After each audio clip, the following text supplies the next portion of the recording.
Bom, aniversário do Brasil definido. Noruega venceu a Costa do Marfim por 2-1.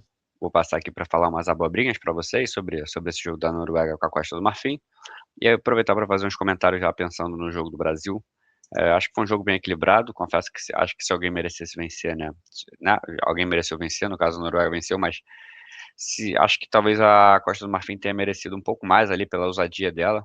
Mas a gente vai ver que no fim foi um jogo bem equilibrado, né? A gente vai ver que 53% de posse de bola contra 47%. A gente vai ver que no primeiro tempo teve um pouco a mais, e aí no segundo foi mais equilibrado.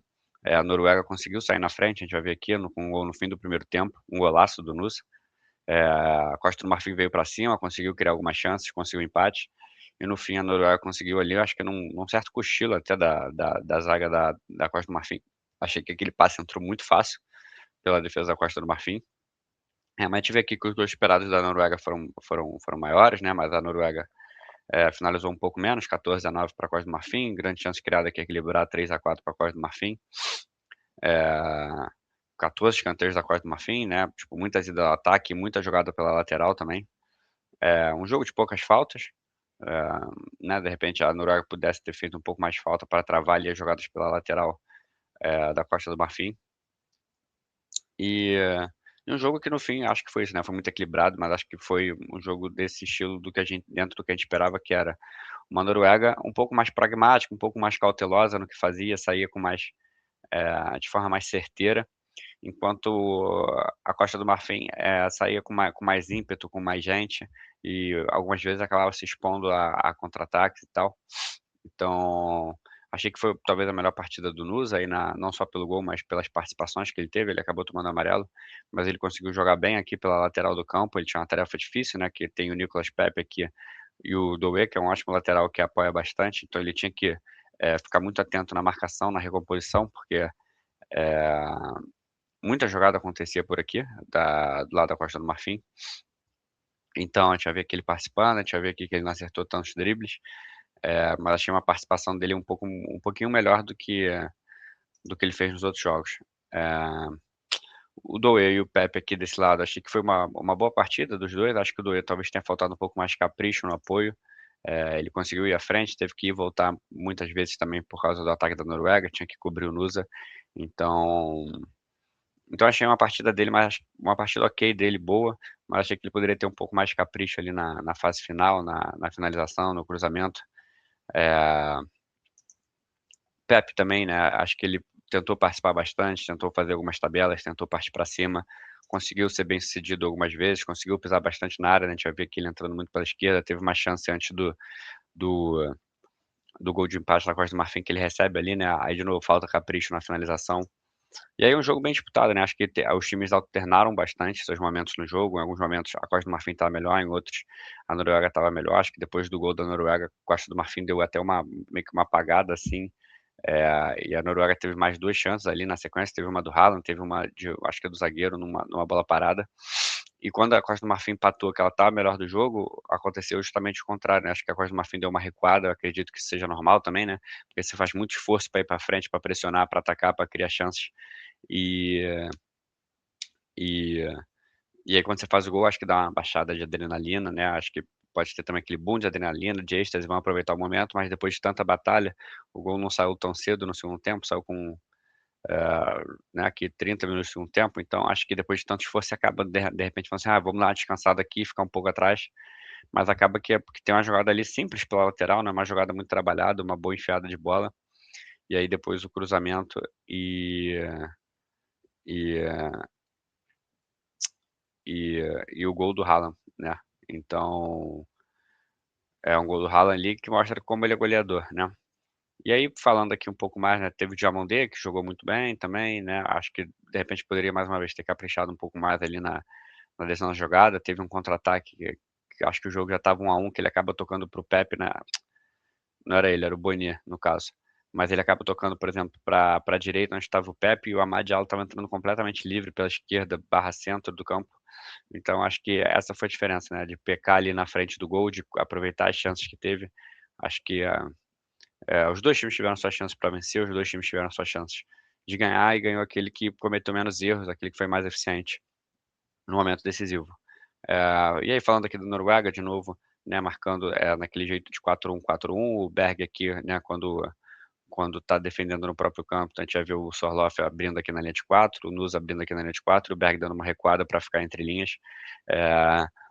Não sei se eles vão chegar a fazer uma linha de 5 contra o Brasil, mas eu vou pegando aqui como um jogo parecido. Acho que o Senegal era um time que tinha bons jogadores rápidos, talvez levemente parecidos com o Brasil, né? O Nicolas Jackson é um atacante que se mexe muito, o Ismaila Sarr é um ponta que corre bastante, tem o Mané, que é um cara mais criativo, um pouco mais lento, né, pela idade. Tem os meio-campistas ali, tinha o Camará, tinha o Idrissa Gueye. Então, acho que talvez em algumas características seja um pouco parecido com o Brasil, ainda que não todas. Acho que ela pode mostrar uma característica, um estilo de jogo um pouco parecido, né?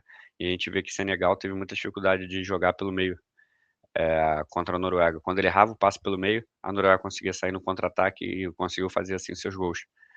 E ao mesmo tempo, quando o Senegal conseguiu acertar esses passes pelo meio, conseguiu fazer seus gols. Quando conseguiu achar o Ismaila Sarr aqui no meio numa tabela rápida, uma vez com o Nicolas Jackson, outra vez com o Mané, o Ismaila Sarr saiu na cara do gol e foi gol. Então assim, né, o Brasil teve muita dificuldade de jogar por dentro contra o Japão, e a Noruega tende a ser um time mais físico, um time mais protocolar, é um time que vai jogar talvez até com umas linhas um pouco mais juntas, e pode ser que o Brasil tenha dificuldade. O Brasil, né, no segundo tempo jogou melhor quando ele abriu o Vini Júnior, abriu o Ryan, jogou o Endrick por dentro. Não sei se agora com a lesão do Paquetá o Ancelotti vislumbra começar já com o Martinelli, ou de repente começar já com o Endrick, e sendo o Endrick e Matheus Cunha, né, já que o Martinelli entrou no lugar do Matheus Cunha, mas manter o Matheus Cunha titular, que seria algo parecido de repente com 4-4-2, com o Ryan cobrindo de um lado e o Matheus Cunha cobrindo do outro, e aí Endrick e Vini Júnior na frente, ou de repente o Endrick cobrindo de um lado e o Matheus Cunha mais na frente. Não sei se o Ancelotti pensa nisso para abrir o campo, porque o Senegal tentou muitas vezes abrir o campo da Noruega e não conseguiu. Acho que hoje eles sofreram um pouco com os pontas da, da Costa do Marfim, mas também conseguiram evitar ali as principais chances, né, da Costa do Marfim. Essa jogada pelo lado fatalmente muitas vezes acaba em cruzamento, e a zaga da Noruega é sempre aquela zaga muito postadinha, né, muito física, que fica ali marcando homem a homem. Então, para o Brasil, que, por exemplo, ontem cruzou 39 bolas e ganhou 10 na área, esse tipo de jogada pode ser uma jogada que não vai ter tanta efetividade agora contra a Noruega. Eu acho que o Ancelotti vai ter que trabalhar bem. Eu, particularmente, não entraria com o Martinelli ou com o Endrick nesse jogo. Acho que eu manteria o esquema que estava sendo e entraria com o Danilo na esquerda. Assim, mais por um gosto pessoal e ser até um pouco mais conservador. Mas porque o Danilo faz uma pressão muito boa, o Danilo consegue ir e voltar. O Danilo consegue ocupar esse espaço aqui um pouco pela esquerda, né, como um meia aberto pela esquerda, com mais dinamismo, né, mais infiltração, mais velocidade, mais arrasto que o Paquetá, e dando um pouco mais de liberdade para o Vini Júnior aqui circular, para o Vini Júnior abrir quando quiser abrir, para o Danilo entrar aqui pelo meio da zaga, e o Vini Júnior quando ele quiser entrar por dentro, o Danilo conseguir abrir e fazer a recomposição e tudo. E aí uma coisa que eu acho que tem diferença aqui do Brasil para esse time da Costa do Marfim, hoje na Globo, né? Eu assisti o jogo na Globo, mas eles falando muito assim, pô, vai ser um jogo bom pro Vini Júnior, pro Ryan, porque é o jogo que eles estão tendo muita dificuldade com os pontas. Eu concordo que eles tiveram alguma dificuldade com os pontas, mas acho que também essa dificuldade com pontas passa muito pela presença do Conan no ataque e do Doué. São pontas que vão e avançam bem ataque. A gente vai ver aqui, porra, o Doué aqui, né, chegando muito. A gente vê que ele tem mais mapa de calor, né, no campo de ataque do que no campo de defesa, por exemplo. A gente vê aqui o Conan pisando na área, assim, acho que a gente jamais vai ver esse mapa de calor aqui pro Douglas Santos. Então, acho que eles tiveram dificuldade porque eram laterais rápidos, eram laterais que iam para a linha de fundo. Então, você tem aqui o Nicolas Pepe e o Diomandé, que vão receber a bola aqui, né, e vão cortar para dentro, e tem o lateral passando aqui, né? Aqui, no nosso caso, a gente tem o Ryan recebendo aqui muito próximo à linha lateral, na maioria das vezes, e o Danilo ocupando essa faixa por dentro, mas sem ir à linha de fundo. E o mesmo pro Douglas Santos, né? O Douglas Santos, na minha visão, sempre recebe a bola com medo, e a primeira coisa que ele pensa é em tocar a bola para trás. Dificilmente ele vai à linha de fundo. A não ser que ele seja extremamente obrigado, né? Tipo, não tem outra coisa realmente a fazer. O passe para trás está fechado, aí ele vai à linha de fundo. Mas a gente vê aqui, né, que os laterais deles apoiaram bastante, então você pega aqui, vou pegar aqui o lado direito, você tem muito essa dobradinha aqui, ó, como é que o campo direito tá, o campo esquerdo aqui, né, tá muito ocupado pelo Diomandé e pelo Konan. E aí ao mesmo tempo a gente vai ver aqui o lado direito muito com Pepe Pepe, não sei, desculpa.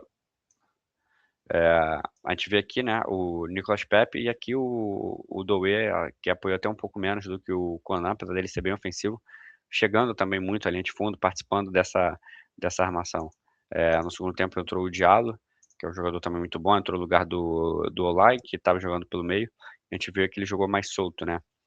É algo que de repente seria mais o papel do Matheus Cunha de ocupar vários espaços, o Diallo que normalmente costuma ser ponta direita pelo Manchester United, tipo ser canhoto e cortar para dentro, ele faz por ali a jogada do gol, né, ele faz, pela direita cortando para a esquerda.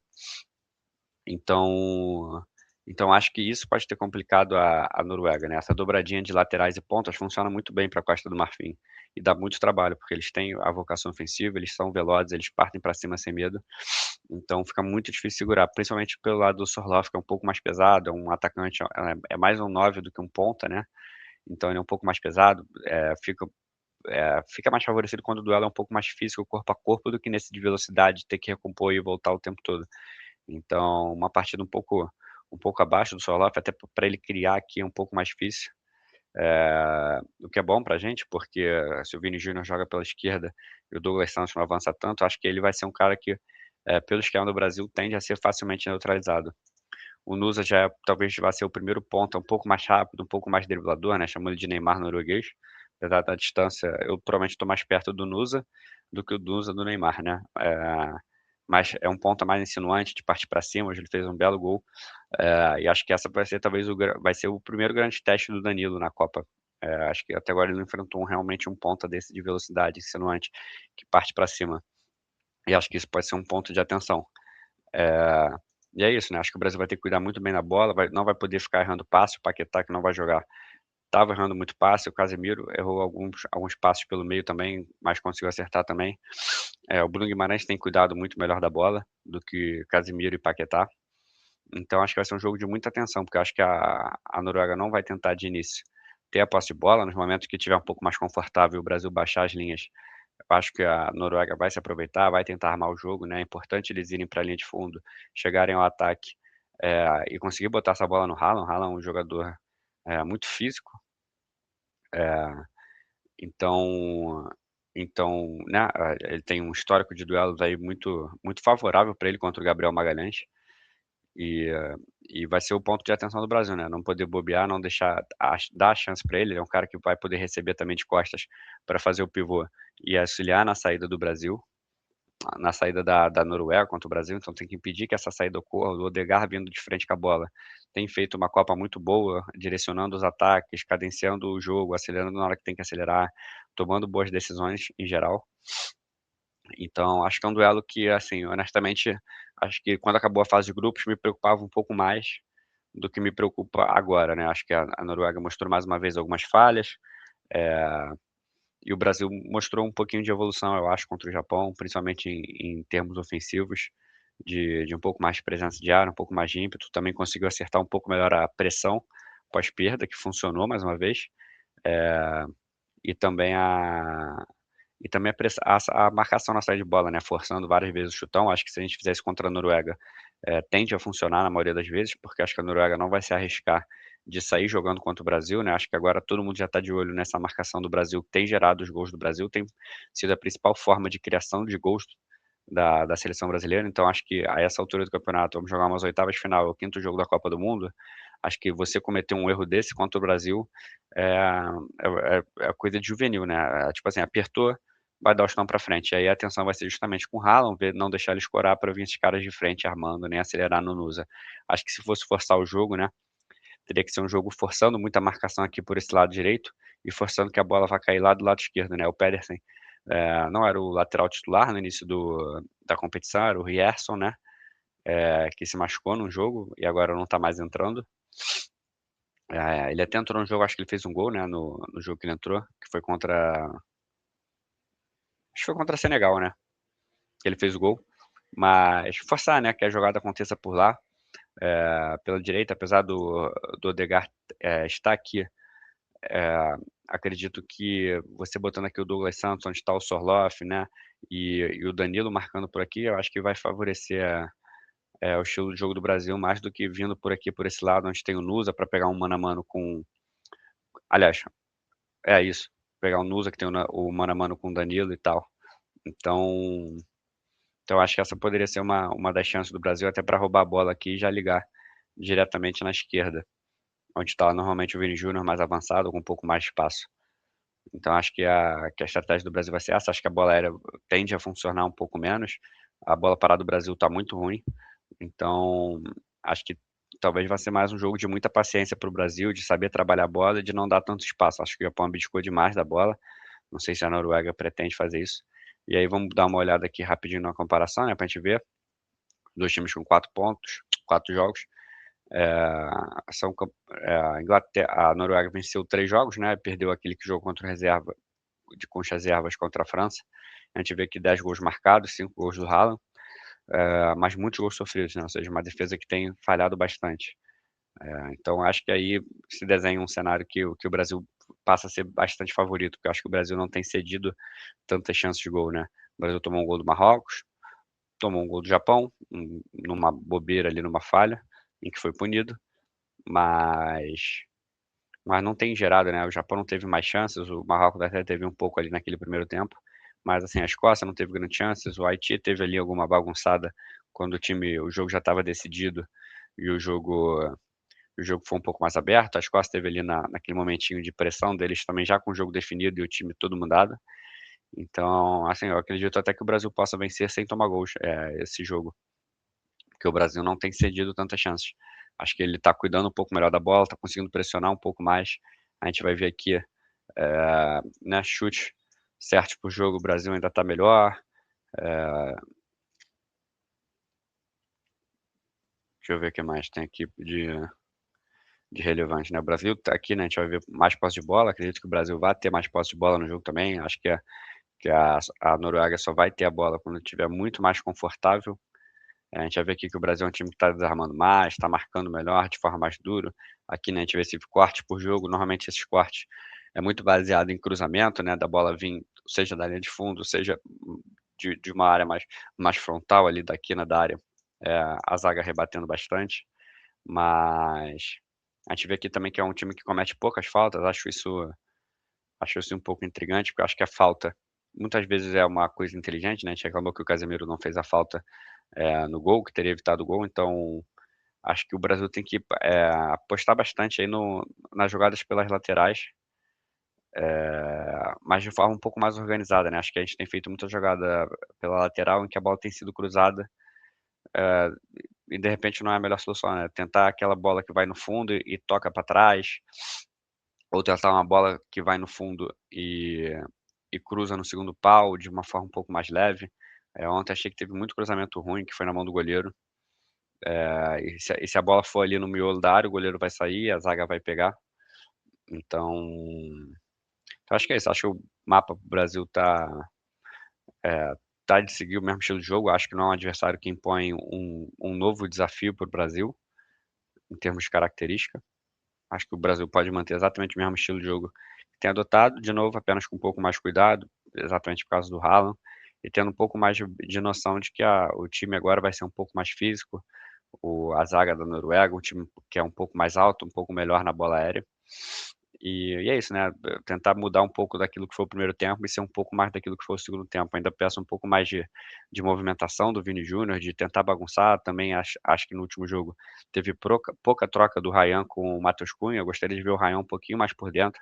Eu entendo a amplitude que ele dá, as características dele ali de combate e tal, mas eu gostaria de alguns momentos da criação, assim, quando a bola tá aqui pelo meio com o Casemiro, com o Bruno Guimarães, né, com o Paquetá, que agora vai sair, vai entrar alguém, o Ryan de repente recebesse essa bola aqui para o meio para poder virar e bater, porque eu acho que até nessa finalização de fora da área, o Ryan finaliza um pouco melhor que o Matheus Cunha.